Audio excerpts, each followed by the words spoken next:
Well, I think every single speech tonight has touched me in some way, so I hope that my slides can touch you guys. It's a bit more of a difficult topic, so if you need some Kleenex or if it's a little uncomfortable, I understand. I talk about it a lot, so if you don't see me cry, it's not because I don't care a great amount about it. So I call this from a child's eyes. And so if you get a moment or a second, because they only have 20 of them, can you just look at these beautiful eyes that you see in front of you, see the glimmer, the hope, the aspirations, and just take a second to imagine that you're these children, or that these are your children. Child abuse takes many forms. It can be physical, emotional, neglect, or sexual abuse. 1 in 3 girls and 1 in 6 boys under the age of 18 will experience an unwanted sexual act. Look at these eyes, and let's take a journey with them as we share the response to abuse before the Zebra Child Protection Center existed. What you're seeing from a child's vision right here is police headquarters. Prior to 2002, when there were allegations of abuse, perhaps a child tells a teacher, a doctor, a parent, here's where the journey began. Imagine the intimidation, the fear. Just imagine what they're looking at from a 4-year-old's vantage point. This is a waiting room at police headquarters. This is where they would be coming in with a non-offending family member, waiting to perhaps be interviewed, waiting to tell their story maybe for the first or second time. Check out the door that they're sitting beside. It's a bathroom. Check out the chairs they sit on and the telephone that's right beside them.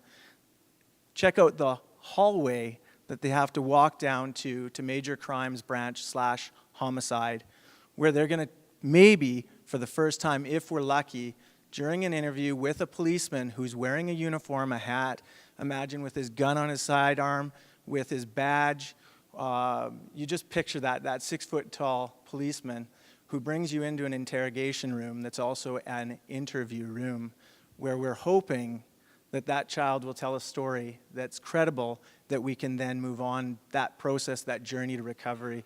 Check out the wall. Have a look at the stain on the wall, the number on the floor, and the camera up on the roof. And just imagine you're that child for a second. Now let's fast forward to 2002, after many people decided this needs to change.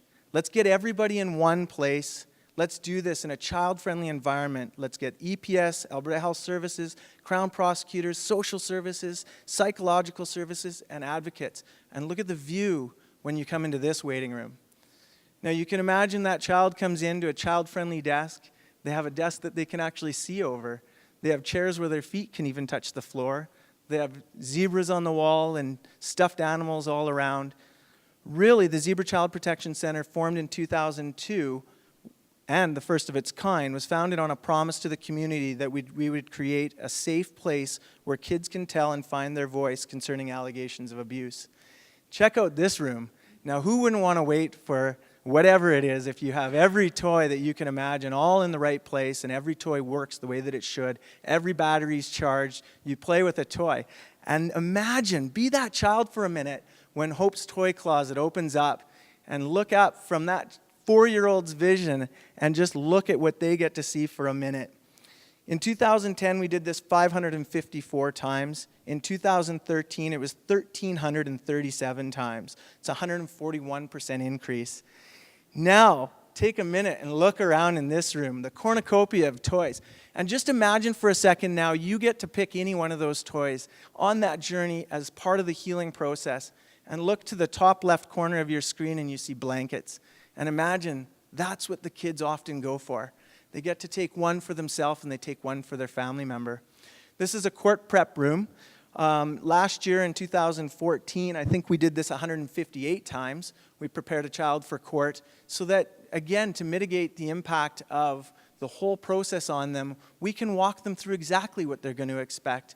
We can even show them a picture of what the courthouse is going to look like in a diorama and walk them right from the child-friendly prep room, which you see on the left-hand side, down a back corridor, in behind the judge's chamber, and look on the top right corner for a second, please, a screen, so they don't have to stare in the eyes of the person that they've got allegations against. We'll call that person the accused. And then the hallways. Look at if you can see the art on the walls, they're all at a child's vantage point. You can see the big piece of art and you can see the child blending in, and that's our role and our goal, is to really surround these children with so much love that they can really be protected by society and move on in that journey.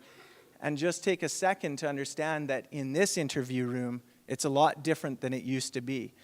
Now they're in an interview room where they can really disclose, they can tell that secret for the first time in a very safe atmosphere. The chair, their feet can touch the ground. They can look around and see the butterflies. They love to play behind the curtains because they think there's a window there. There's not. It's actually just to watch out for keep this volume down. This is a note from one of the people, and I'm going to read it because I might not be able to keep up, but I'm going to read it anyways. I'm writing this on the first ever support dog. I walked right into the room while I was upset, cuddled with the dog, and I felt better right away. There's no one who understands you more than a dog. I cuddled her, and she cuddled me back. Zebra has helped me get through this from the beginning. I got through this, and I'm so happy to say that.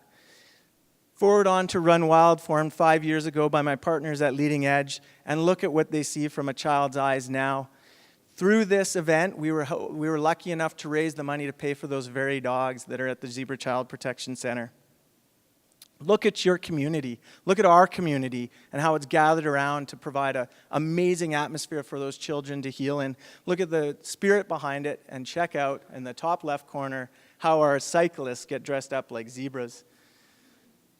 More than 600 children participated in our marathon and other races last year. And remember, 1 in 3 and 1 in 6 children under the age of 18 will experience unwanted sexual contact in their lives. 90% of cases go unreported. These eyes are the very reason for Run Wild and why we are so committed to the Zebra Child Protection Center. And from a child's eyes to yours, these are the eyes that we hope to see at the end of their journeys.